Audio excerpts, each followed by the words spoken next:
जहाँ पे structure of atom की बात करें, कुछ क्वेश्चन जहाँ पे इंपॉर्टेंट है उन क्वेश्चन को एक एक लेकर हम डिस्कस करेंगे कि किस क्वेश्चन का पैटर्न एग्जाम में क्या रहता है। और जो CUET की बात करें, नीट की बात करें, बोर्ड लेवल की, CBSE लेवल की बात करें, तो आप सभी को इन क्वेश्चनों का आना बड़ा ज़रूरी है। जिनको आते हो तो वो अपने आप को चेक करें कि आते हैं नहीं आते, और जिनको नहीं आते हैं वो कम से कम कुछ फार्मूले, कुछ कंसेप्ट को जहाँ से सीखिए।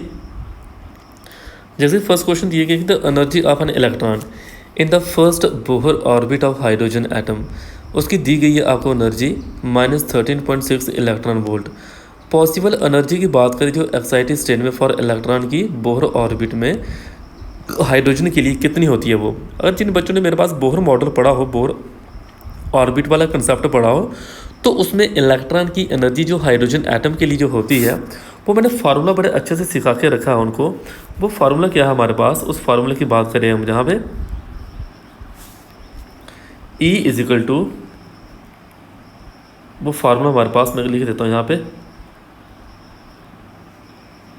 E equal to -13.6 upon n square. इस फार्मूले को याद रखें। एन का मतलब होता है 1 2 3, यानी कि एन की वैल्यू सपोज करो अगर मैं जहाँ पे 2 पुट कर रहा हूँ तो आएगा इसका आंसर क्या, -13.6 अपॉन 4 स्क्वायर आएगा। और यूनिट होते हैं इसके इलेक्ट्रॉन वोल्ट। यानी कि उसने क्या कहा था यहाँ पे, एक्साइटेड स्टेट में पहले वाले ऑर्बिट में हाइड्रोजन होगा और वो पहले से आगे उसको एक्साइट करेंगे। सपोज पहले पे है, इससे जहाँ पे एक्साइट करें तो वो कौन सा हुआ, दूसरा। तो फार्मूले जब आप वैल्यू पुट करोगे वो बनेगा 2 का स्क्वायर, तो इसका आंसर ये बनेगा। तो करना कैसे इस क्वेश्चन को, आपने करने का जो सही तरीका है वो आपका जो फार्मूला है। तो एक्साइटेड स्टेट यानी कि एन की वैल्यू 1 से 2 पे गई तो बनेगा जो फार्मूला लगाया है और ये कंसेप्ट लगाया हुआ है। तो नोट करिए इस क्वेश्चन को। अगला क्वेश्चन आपको दिया गया है, इसमें से इलेक्ट्रॉन की ट्रांजिशन स्टेट बतानी है हमने हाइड्रोजन एटम, जिसमें बड़ी ज़्यादा एनर्जी चाहिए होती है। जब एक ऑर्बिट से दूसरे ऑर्बिट में इलेक्ट्रॉन को जंप करवाना पड़ता है, उस टाइम आपने लाइमन बाल्मर सीरीज़ के फार्मूले पढ़ के रखे हुए हैं। तो वो फार्मूला क्या था, वो फार्मूला था -13.6 1 upon n square -1 upon n2 square. तो यानी कि इस क्वेश्चन का आंसर बनेगा ए ऑप्शन। टिक करें, और क्वेश्चन का आंसर जो आना है वो उसका राइट मेथड, जो क्वेश्चन का आंसर है वो ये है राइट मेथड। ये फार्मूला था वो वाला सीरीज वाला। आगे चलते हैं नेक्स्ट क्वेश्चन पे। देखो ये फार्मूले आएंगे तो क्वेश्चन होंगे। आपको प्लैंक्स कांस्टेंट की वैल्यू देके रखी हुई है, वेलोसिटी की वैल्यू देके रखी है। कहा गया कि कौन सी इसमें क्लोजेस्ट वेवलेंथ नैनोमीटर में क्वांटम ऑफ लाइट के लिए जो फ्रिक्वेंसी है 8 × 10⁻15 हर्ट्ज़। तो इसमें आप लोगों ने फार्मूला याद रखना है। जो फार्मूला न्यू का फार्मूला होता है C/λ होता है। याद रखें, फार्मूले को लिखो पहले, फिर लैम्डा की वैल्यू निकालो, यहाँ से वो आएगी C/न्यू। इस फार्मूला लिखना है। C की वैल्यू जो होती है वो 3 × 10⁸ होती है वैल्यू। तो V की वैल्यू तो गिवन देखे रखी है, उसने फ्रिक्वेंसी वैल्यू गिवन देखे रखी है, ये फ्रिक्वेंसी वैल्यू है। जब आप वैल्यू पुट करोगे आंसर आ जाएगा। और नैनो की वैल्यू जो होती है वो 10⁻⁹ होती है, ये भी ध्यान रखना। राइट आंसर आपका डी ऑप्शन आया। कैसे, जे फार्मूला लिखा है लैम्डा इजिकल टू C/न्यू, क्योंकि न्यू का फार्मूला C/λ होता है। C को बोलते हैं वेलोसिटी ऑफ लाइट। C की वैल्यू पुट करनी है, न्यू की वैल्यू पुट करनी है, और आपको जहाँ पे आंसर मिल जाएगा नैनोमीटर में। आपके पास कुछ क्वांटम नंबर की बात कर रहा है। कहता है shape of orbital is given by the quantum number. Azimuthal quantum number आपको ऑर्बिटल की शेप के बारे में बात करता है। आप लोग कैसे, देखो L की वैल्यू अगर 0 हो, L की वैल्यू 0 हो तो S बोलते हैं, 1 हो तो P बोलते हैं, L की वैल्यू अगर 2 हो तो बोलते हैं, क्या बोलते हैं, SPD। तो L बताता है आपको शेप के बारे में। तो इस क्वेश्चन का आंसर बनेगा जी।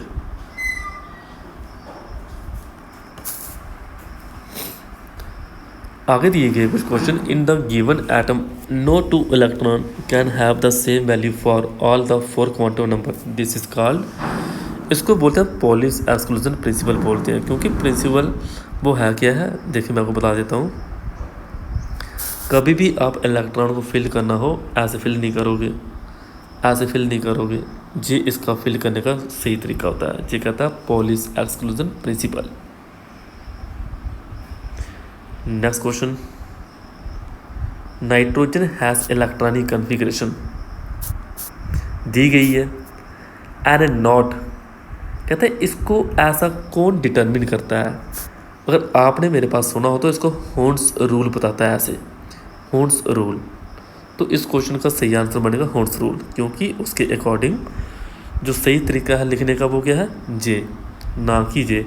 इसमें इकट्ठे फिल नहीं कर सकते हम, पहले एक एक एक, जे इसका राइट वे है, Hund's rule of maximum multiplicity. Then उसके बाद आगे, experimental evidence for the existence of the atomic nucleus come from, ये था alpha ray scattering experiment. Alpha ray scattering experiment जिसमें एक लेड ब्लॉक लिया था, उसमें से कुछ रेस को थिन गोल्ड फॉइल के ऊपर फॉल करवाया था, वो अलग अलग डायरेक्शन में डिफ्लेक्ट हो रही थी। ये था हमारा सोर्स ऑफ एमिशन। तो जाने कि इसका बनेगा हमारे पास क्या बनेगा, डी ऑप्शन बनेगा राइट आंसर। नेक्स्ट क्वेश्चन हमारे पास, उसे नोट कर लें,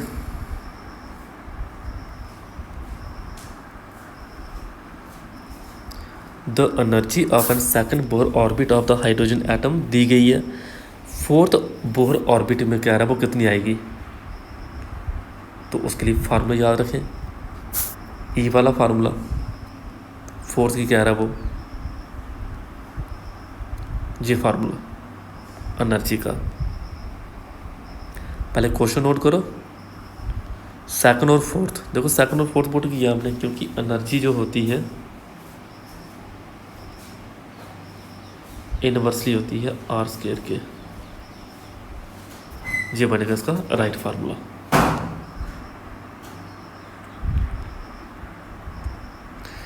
for n equal to energy level, कितने ऑर्बिटल की बात करें यहाँ पे पॉसिबल है, 4 orbital.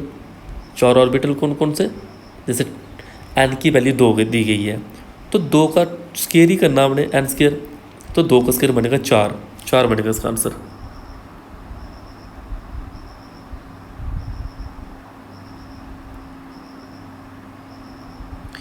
An electron having the quantum number की वैल्यू दी गई है 4, एल की 3, एम की 0, एस की, यानी कि सारे सारे क्वांटम नंबर की बात कर रहे हैं। तो अगर इसमें हम बात करें, देखो होता क्या है, आपको बताता हूँ यहाँ पे, इसका आंसर तो पहले नंबर 4F बनना है। एन की वैल्यू 4 है, एल की वैल्यू 3 है। देखो एन की वैल्यू कितनी बोला उसने, 4, ये लिखी। एल की वैल्यू बोला 3 उसने, एल की वैल्यू 3, ये 3, तो क्या आया 4F। क्योंकि होता क्या, 1 एल की वैल्यू 0 तो 1S, 2 0 2S 2P, 0 मतलब S, 1 मतलब P, 2 मतलब D, 0 मतलब S, 1 मतलब P, 2 मतलब D, और इसका ऐसे 1S 2S 2P 3S 3P 3D 4S 4P 4D 4F बनेगा इसका आंसर क्वेश्चन का। तो आई होप इसको आपने अच्छे से समझा होगा, मैंने क्या बात की, किसके बारे में बात की, कैसे कैसे क्वेश्चन चल रहे हैं। तो देखो थोड़ा सा हिंट मैं आपको और देता हूँ, क्वांटम नंबर का हिंट देता हूँ। प्रिंसिपल क्वांटम नंबर को हम एल के साथ डिनोट करते हैं, जी आपको शेल ऑफ इलेक्ट्रॉन के बारे में बताता है कि LMN जैसे हो गया।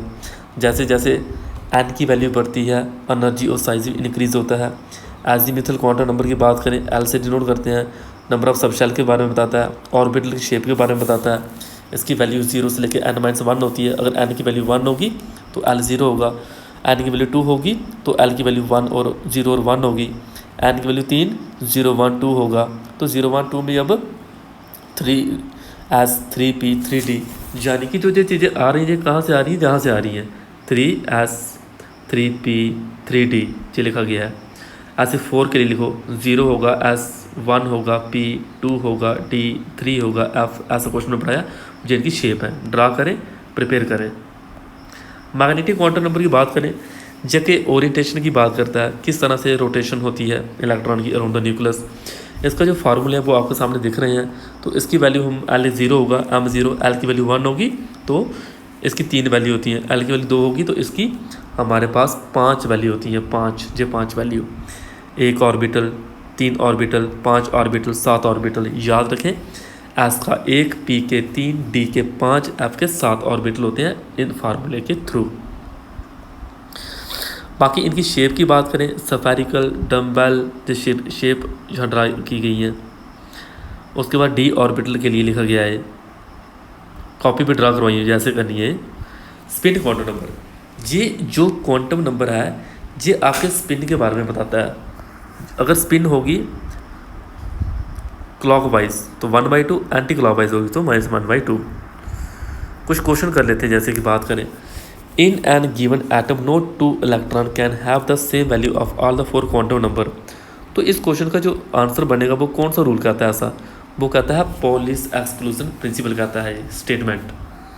कल टेस्ट में आप पूछ सकता हूँ कि पॉलिस एक्सक्लूजन प्रिंसिपल क्या है, तो आपने बताना this principle state that in an atom no 2 electron can have the same value for all the 4 quantum number identical.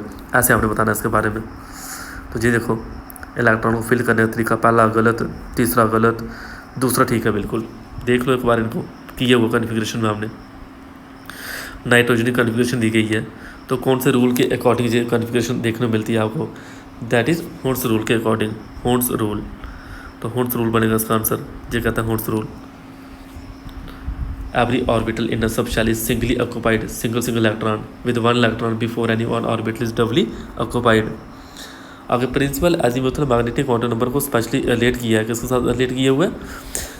तो ध्यान रखना है ऑर्बिटल साइज और एनर्जी के साथ, प्रिंसिपल सेकेंडरी ऑर्बिटल शेप के साथ, मैग्नेटिक और ऑर्बिटल की ओरिएंटेशन और स्पिन, इलेक्ट्रॉन की स्पिन की बात करता है। पहला बनेगा इसका आंसर फर्स्ट ऑप्शन, जी नोट करें। If the value of azimuthal quantum number is 3, कहता है एजीमुथल क्वांटम नंबर की वैल्यू 3 है, possible value of magnetic quantum number की वुड भी, वो क्या बनेगी? वो बनेगी आपकी 0, 1, 2, 3, क्योंकि एल अगर 3 होता है, एम की वैल्यू 7 होती है। एल अगर 3 होता, एम की वैल्यू 7 होती है। वो कैसे? ऐसे फार्मूला पुट करो मैग्नेटिक क्वांटम नंबर का, 3 से लेके -3 से लेके +3 तक, ठीक है, वैसे बनाए।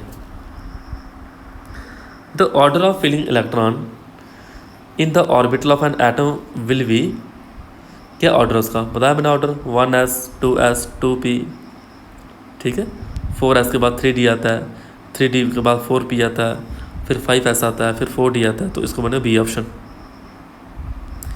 ये रूल इसको याद कर लें, पहले 1s, फिर 2s, फिर 2p, 3s, 3p, 3d। तो ये थे कुछ क्वेश्चन। इन क्वेश्चन को अच्छे से प्रैक्टिस करें, इनको प्रिपेयर करें, बार बार इनकी प्रैक्टिस करें और लेक्चर को अच्छे से सुने इसको।